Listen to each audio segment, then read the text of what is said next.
A new program at the Cottonwood Extension District shares information on how to age well. Family and community wellness agent Monique Koerner stops by to share the details on this episode of the Post Podcast. Keys to Embracing Aging is one of K-State's programs that a lot of the agents can do. We have a really good specialist in this area. Her name is Erin Yelland, and she has done a lot of research in this area, and a lot of other land-grant universities have embraced this program. And so, yeah, it's kind of interesting. You know, we all age. It's an inevitable part of life. Well, I don't know, Monique. Speak for yourself. I still feel like I'm 18. Yeah, we don't like to think about that or talk about it, but unfortunately, it happens. And so, this program, and we also have a lot of older people now. You know, we're living longer. Stats tell us that there's about 70,000 Americans that are 100 years or older, and that number is expected to rise. Crazy.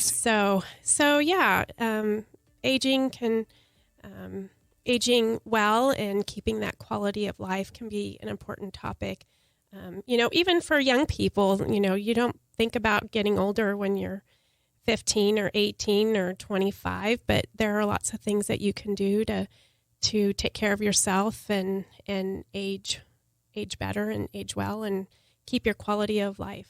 So, which I think is important to most people, you know, just being able to live on your own and take care of yourself and be able to do things on your own. So yeah. You know, I think about when I was younger.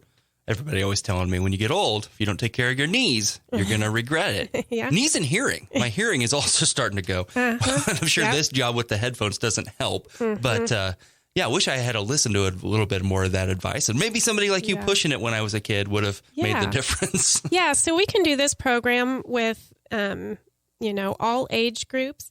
Like I said, sometimes young people, it's good to kind of just put a bug in their ear.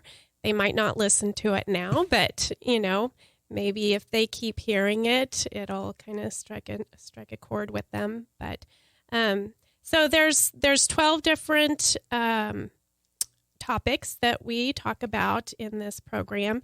We can talk about all 12 of them over about the course of an hour, just kind of do some short snippets, or we can make it a little bit longer program where we can talk about a couple of topics within about the span of an hour. So I just kind of wanted to talk, let you know what each one of those are. So they include positive attitude, nutrition, physical activity, mental and social stimulation, staying in tune with the times, safety, medical literacy, financial security, sleep, and taking time for yourself.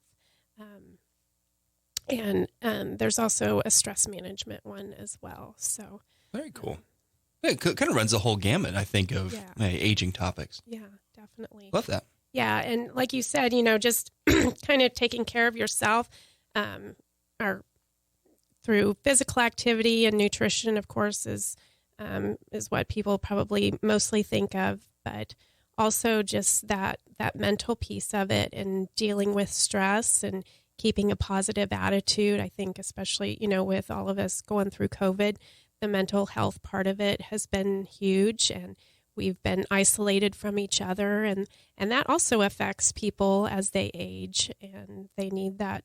We all need that social interaction. It just helps keep our brains going, that mental stimulation, as well as being socially active and, you know, having those social ties. Yeah.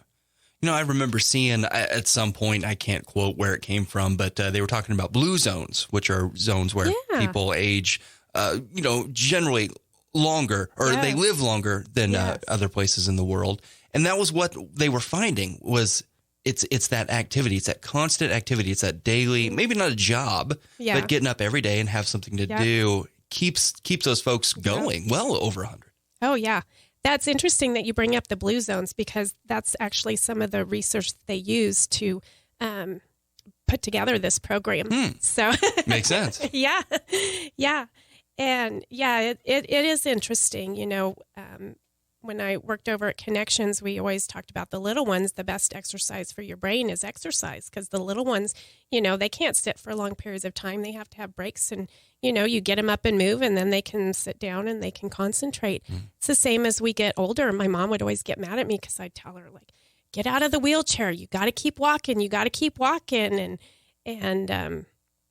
So, yeah, you got to keep moving. The best exercise for the brain is exercise. It's good for your physical health, your mental health.